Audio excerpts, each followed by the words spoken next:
யோசிச்சு பாருங்க.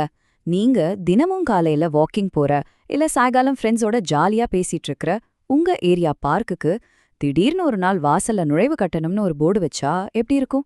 நம்ம எல்லாருக்கும் சொந்தமான ஒரு பொது இடத்துக்கு திடீர்னு ஏன் ஒரு விலை வருது? வாங்க, இந்த மர்மத்துக்கு பின்னால என்ன இருக்குன்னு கொஞ்சம் ஆழமா அலசி பாப்போம். நம்மளோட அடிப்படை கேள்வி இதுதான்.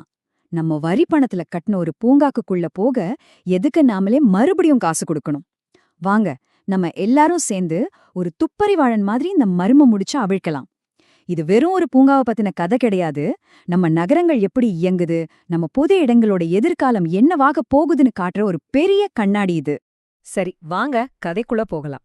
நம்ம கதையோட ஹீரோ இல்லனா வில்லன்னு கூட சொல்லலாம். அது சென்னையில இருக்கிற தொல்காப்பிய பூங்காதான். தொல்காப்பிய பூங்கா சும்மா சொல்லக்கூடாது, உண்மையிலே ஒரு அருமையான இடம். முன்னாடி ரொம்ப மோசமா இருந்த ஒரு ஆத்து பக்கத்தை எடுத்து அதை அப்படியே மாத்தி சூப்பரா ரெடி பண்ணிருக்காங்க. அழகான வாக்கிங் ட்ராக், கண்ணை பறிக்கிற மாதிரி ஒரு ஸ்கை வாக், எல்லா நவீன வசதிகளோட மக்களுக்காகவே செஞ்ச ஒரு விஷயம். பார்த்தா இது ஒரு பெரிய சக்சஸ் ஸ்டோரி மாதிரி தான் தெரியுது. இப்போ இந்த நம்பரை பாருங்க.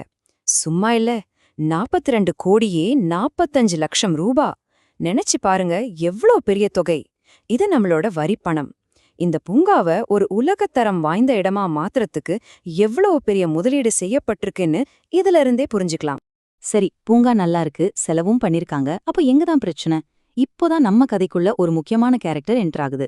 இந்த பூங்கா நிர்வாகத்துக்கும் இந்த டிக்கெட் பிரச்சனைக்கும் நேரடியா சம்பந்தப்பட்ட ஒரு அமைப்பு. அந்த அமைப்பு தான் சென்னை நதிகள் புனரமைப்பு அறக்கட்டளை. சுருக்கமா சொன்னா சிஆர்டி. இவங்களோட வேலை என்னன்னா, சென்னையோட நாசமா போன ஆறுகளையெல்லாம் சுத்தம் பண்ணி பழையபடி நல்ல நிலைக்கு கொண்டு வரணும்.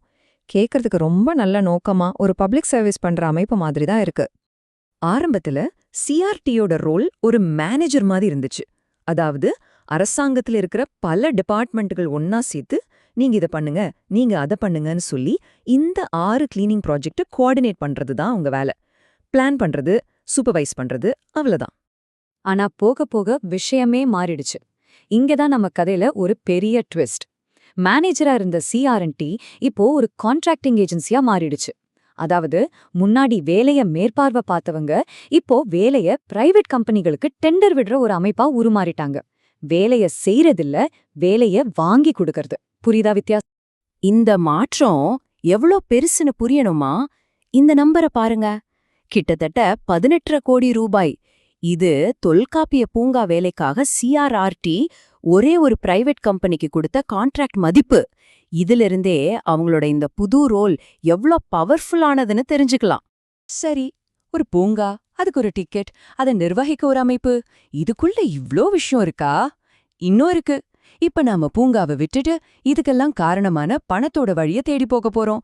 ஃபாலோ த மணின்னு சொல்லுவாங்க இல்லையா? வாங்க, அந்த பணம் எங்கிருந்து வருதுன்னு பாப்போம். இந்த பண பரிமாற்றத்துல 3 முக்கியமான பிளேயர்ஸ் இருக்காங்க. ஆள் உலக வங்கி, ஆசியா வளர்ச்சி வங்கி மாதிரி பெரிய இன்டர்நேஷனல் பேங்க்ஸ். இவங்க தான் கடனை கொடுக்கறாங்க. 2வது டிஎன்யூஐஎஃப்எஸ்எல். இவங்க ஸ்டேட் லெவல்ல ஒரு மிடில்மேன் மாதிரி, மேலிருந்து வர்ற பணத்தை வாங்கி யாருக்கு தேவையோ அவங்களுக்கு கொடுக்கறவங்க. 3வது நம்ம சிஆர்ஏடி. இவங்க தான் அந்த பணத்தை வாங்கி தொல்காப்பிய பூங்கா மாதிரி ப்ராஜெக்ட்களை செயல்படுத்துறவங்க. பணம் எப்படி பயணிக்குதுன்னு பாருங்க. ரொம்ப சிம்பிள்.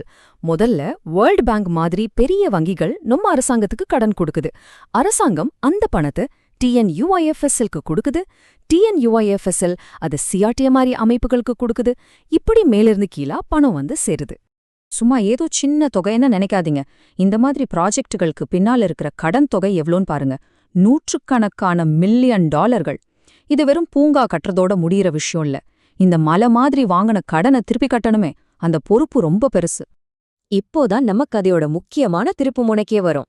இந்த கோடிக்கணக்கான டாலர் கடன் சும்மா ஒன்னும் வந்துடல. அது கூடவே ஏகப்பட்ட கண்டிஷன்ஸும் வருது.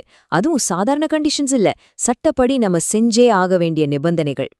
இந்த வரிய நல்லா படிச்சு பாருங்க. இது ஏதோ சாதாரண அரசாங்க வேலை இல்ல, இது ஒரு சர்வதேச நிதி ஒப்பந்தம். இதுல கையெழுத்து போட்டா அதுல இருக்கிற விதிகளை நம்ம மீறவே முடியாது. இது ஒரு சட்டப்பூர்வமான கடமை. அந்த கண்டிஷன்ஸ்ல ரொம்ப முக்கியமானது ஒன்னு இருக்கு. நீடித்த வருவாய் ஈட்டும் வழிமுறைகளை நிறுவுதல். இதுதான் நம்ம மர்மத்தோட சாவி. சிம்பிளா சொல்லணும்னா, நாங்க கடன் தரோம், ஆனா நீங்க செய்யற ப்ராஜெக்ட்ல இருந்து நீங்களே பணம் சம்பாரிச்சு அந்த கடனை திருப்பி கட்டணும். இதுதான் அந்த ஒப்பந்தத்தோட முக்கியமான புள்ளி. இப்ப எல்லாத்தையும் ஒன்னா சேர்த்து பாருங்க. பூங்கா டிக்கெட்டுங்கிறது யாரோ ஒரு அதிகாரி திடீர்னு எடுத்த முடிவில்ல. அது இன்டர்நேஷனல் பேங்க் கிட்ட வாங்கின கடனோட கண்டிஷனை நிறைவேற்றதுக்காக ரொம்ப கணக்கு பண்ணி செஞ்ச ஒரு விஷயம். வருமானம் ஈட்டணுங்கிற ஒப்பந்த கடமைக்காக கொண்டு வரப்பட்டதுதான் இந்த டிக்கெட். சரி, இப்போ நமக்கு பதில் கிடைச்சிருச்சு, மர்மம் விலகிருச்சு. ஆனா இந்த ஒரு பூங்கா டிக்கெட் நம்ம பொது இடங்களோட எதிர்காலத்தை பத்தி எவ்ளோ பெரிய கேள்விகளை எழுப்புது தெரியுமா? வாங்க அத பத்தி யோசிப்போம். ஒரு பக்கம் பார்த்தா இதுல நல்லது இருக்கு. டிக்கெட் காசுல பூங்காவை இன்னும் சூப்பரா பராமரிக்கலாம், அதுவே அதுக்கான செலவை சம்பாதிச்சுக்கும். ஆனா இன்னொரு பக்கம் யோசிச்சு பாருங்க, இது சாதாரண ஏழை மக்களுக்கு ஒரு தடையை உருவாக்குது இல்லையா? நம்ம எல்லாருக்கும் பொதுவான ஒரு இடம் காசு இருக்கிறவங்களுக்கு மட்டுமானதா மாறிடுது. இது ஒரு பக்கம் பொருளாதாரம், இன்னொரு பக்கம் சமூக நீதி, ரெண்டுக்கும் நடுவுல நடக்கிற ஒரு பெரிய விவாதம். கடைசியா இந்த எல்லா விவாதமும் நம்ம முன்னாடி ஒரே ஒரு கேள்வியை தான் வைக்குது. நம்ம பூங்கா, கடற்கரை, நூலகங்கள் மாதிரி பொது இடங்களோட உண்மையான நோக்கம் என்ன? அது எல்லாருக்கும் எந்த பாகுபாடும் இல்லாம சேவை செய்யறதுக்கா? இல்லனா அதுவும் அரசாங்கத்துக்கு வருமானம் சம்பாதிச்சு தர ஒரு சொத்தா மாறணுமா? இதுக்கு நாம என்ன பதில் சொல்றோமோ அதுதான் நம்ம ஊரோட எதிர்காலத்தை தீர்மானிக்க போகுது.